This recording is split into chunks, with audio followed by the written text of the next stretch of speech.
Coach, obviously looking at Iowa State's team, they have a lot of good scoring options and scoring threats.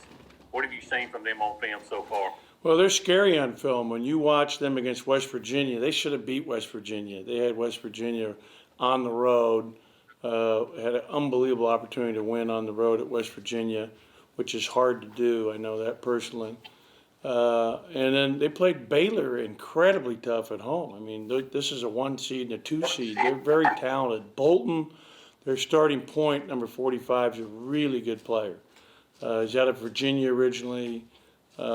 Just really, really skilled.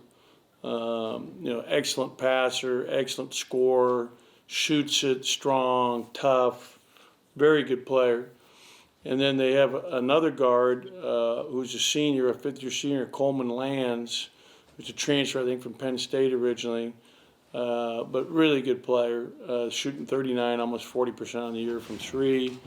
Then they have another perimeter player who plays the 4 spot at times for him, Javon Johnson out of Alabama, who started out at Troy and sat out, did the entire sit-out year, and is really playing well for him. He's had some big games.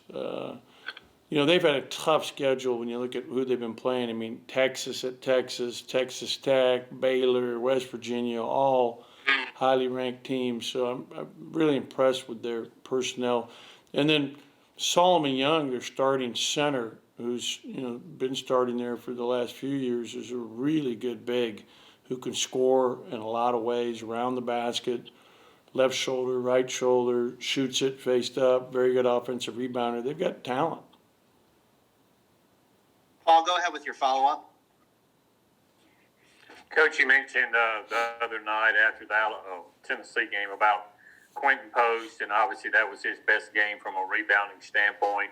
When you looked at the film, what was it that led to that? Was it just him being more comfortable, more experienced? What did you see from him? I thought he played really hard. I thought he really he's quick to the ball. He did a good job rebounding. He had 5 points. I thought he played extremely hard and was very quick to the ball. He had 7 rebounds yesterday in practice, which tied for the most on our team yesterday in practice as well. So it's a positive step forward. We'll swing it over to Joel Coleman. Joel, go ahead. And we heard you mention after the last game, and I think Iverson mentioned it too, about turnovers and how much they've kind of hurt you the last couple of games. And I guess when you look at the big picture of this team, you've obviously seen some good things the last couple of games, even though you lost. But is turnovers kind of the big thing right now that you're focusing on? Is that kind of, as you look at the big picture of this team, is that the biggest issue you see right now? Yeah, in fact, yesterday in practice, every single turnover we stopped practice to either do push-ups or sprints. So that's where we are. Anytime we turn it over, we're stopping practice now, and we're going to be accountable for it right then and there. I mean, hopefully that's going to help us. We'll swing it up to Columbus and John Sokoloff. Just a reminder to queue your questions up in the chat if you have them. John, go ahead.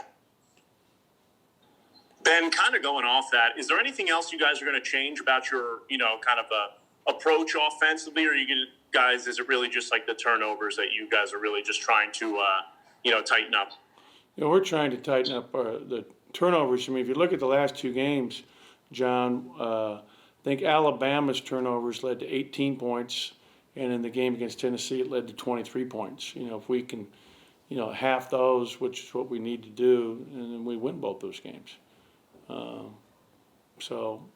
That's a huge part that we need to really focus on is just having less turnovers. And what have you kind of seen, like, from your guys on the defensive standpoint? These last couple of games, is there anywhere you want to see them improve on that end, and have you been pleased with it? Yeah, we've done a good job defensively as a whole in both those games. The last 2 games, transition D has been good. We outboarded Tennessee by 12, who's a really good rebounding team. We have done a good job in our help defense. I think Tennessee shot, I don't know, for the game it was like, maybe 40%, 38, 40%. It was really low. So our defense was excellent against them, and it was good against Alabama, even though Alabama, shot 40, made a fair amount of their threes. I think they made, 38% of their threes. That was a difference in that game. But our defense has been good. I've been very pleased with our defense.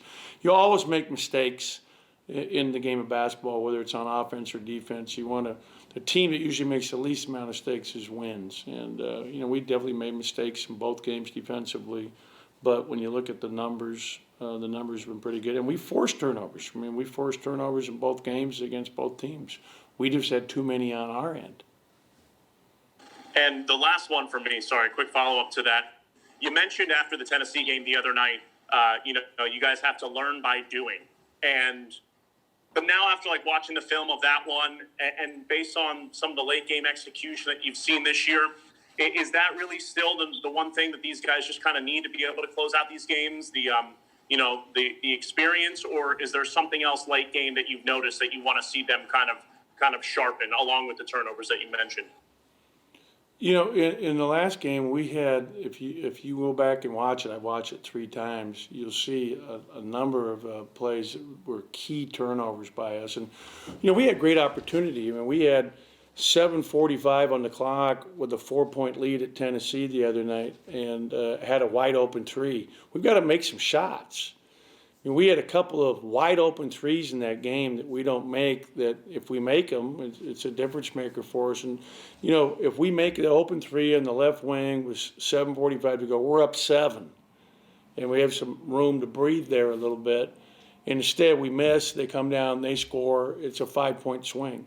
And it's like a great look. It's not just a 3, it's a wide open 3. So, at the end of the day, you still got to make shots, to answer your question. Got time for a couple more. We'll go to Paul Jones. Paul, go ahead. You've had Cam in the starting lineup now for the past couple of games. Just your observations about how that's gone so far and moving forward. He makes us a much better defensive team when he's in the game. His ability to defend and really compete is good. He's not as good a shooter as Jalen Johnson. So that the trade-off is offense for defense. And the fact we played really good defense in both those games gave us a chance to win both those games. And Cameron's working hard. We're in the gym right now working on shooting. We have a bunch of guys in today. And I'm really, excited about his development. And Jalen came in today and got shots up. And I'm not going away from Jalen. I got to give him some more minutes. But I'm pleased with what he brings to us in terms of energy and toughness and overall defense. Cam doing a very good job.